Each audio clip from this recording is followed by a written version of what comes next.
Hello, VC. This week we are taking part. Well, we are filming our reply to Vinyl Richie's 1975 top 10 picks. I missed 1974. I actually couldn't find 10 decent albums from 1974. There were some, but I just could not round them up. So yeah, we're back though. 1975 is another great year for rock, and I found definitely my favorite top 10 albums in my collection. First, I want to show a couple of honorable mentions. Two albums that were great albums but didn't quite make it into the cut. First one is Jeff Beck, Blow by Blow. I think this is the first in his Jazz Fusion trilogy albums. Great album. Didn't quite make it, but great album nonetheless. The next one that didn't quite make it was Straight Shooter by Bad Company. Great album. This was covered by Hypnosis. We always loved, in high school, we always loved Bad Company because they were on the same label as Led Zeppelin, the Swan Song label. So we thought, well, they're on Swan Song, they gotta be good. And they were. This is a great album. This is their second album. A lot of great songs on there. Didn't quite make it, but so yeah. One that did make it was Funkadelic. Let's Take It to the Stage. You're being a wise guy with me a little bit. This is their. I don't know if this is their. It's like their fifth album, I think, or something. It's not live. It's named Take It to the Stage, but it's not a live album. And this has got the great Bernie Warhol on it, and he's laying down some keyboard and some organ stuff, and he's got a Rick Wakeman thing going on. Great album. I don't think it's as good as their first three albums, which I love, but yeah, it's good enough to make it into my top 10 of 75. And this is actually what we're listening to. Next one I have is, of course, Physical Graffiti. I've got this in the shrink. This kitchen table I learned a lot of basic lessons. Sticker alert from Record Breaker. Yeah. You know it, you love it. Next one you know and you love also, Fleetwood Mac, self-titled. The first album was Stevie and Lindsay. I actually like this better than Rumors. Yeah, great tracks on this. I love the Christy McVie songs a lot.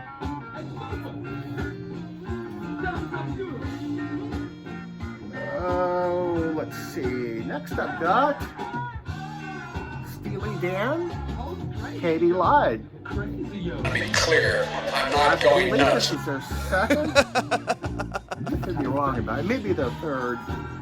They had Michael McDonald.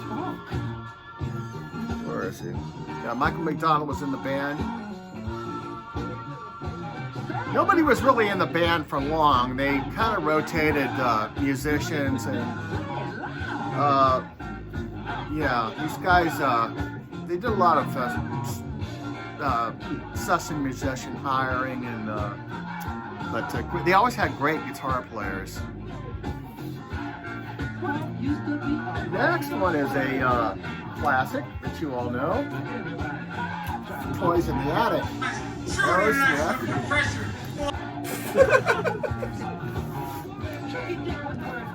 These are on the Warring Columbia label, I believe. Yeah, but it's a great album. Photo of Aerosmith in the attic. They had to postpone their last tour because apparently Steven Tyler's under the weather, but hopefully they get back on the road. I don't know if Joey Kramer's going to be the drummer either. There was some sort of issue with Joey Kramer, but yeah, I'm so tired of that piece of shit. Oh, he's another one I can't stand. I don't have it on vinyl, but I have the CD, and the CD is great because you have these killer unreleased tracks that are on it. But Blues for Allah, Grateful Dead. This album always goes unmentioned, but I love it.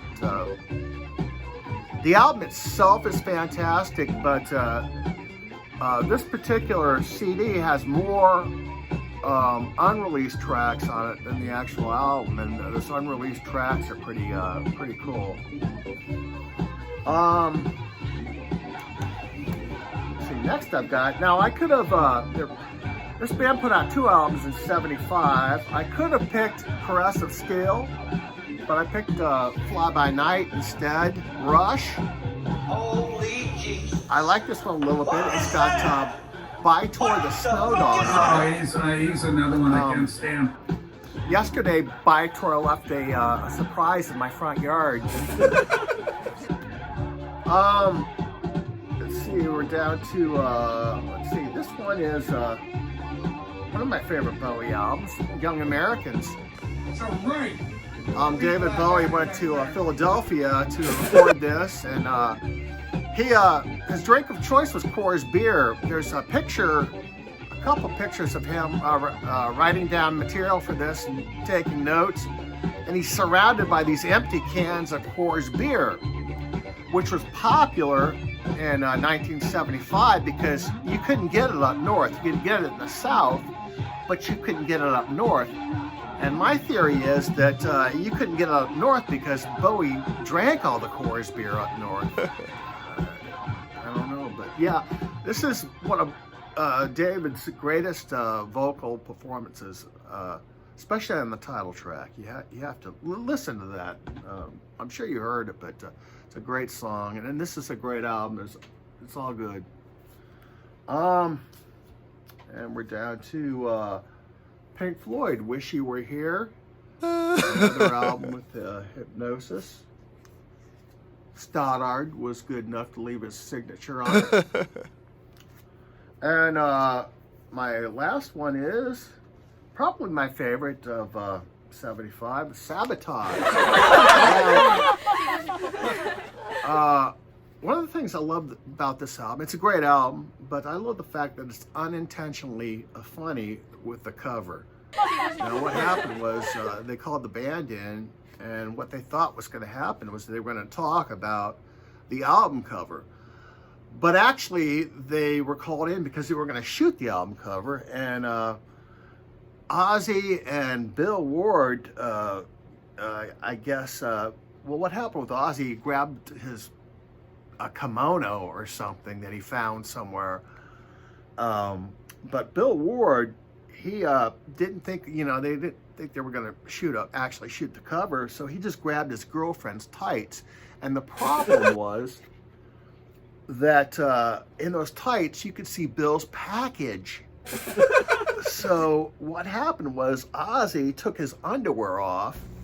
He said underwear. Bill Ward, if you look on the back cover, Bill Ward is wearing Ozzy's underwear.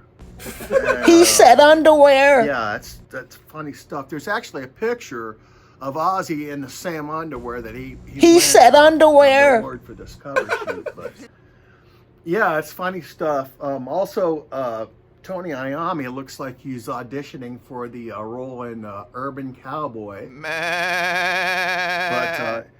yeah, it's probably my favorite Black Sabbath album. It's got they actually released a single called "Am I Going Insane," which is pretty a cool song.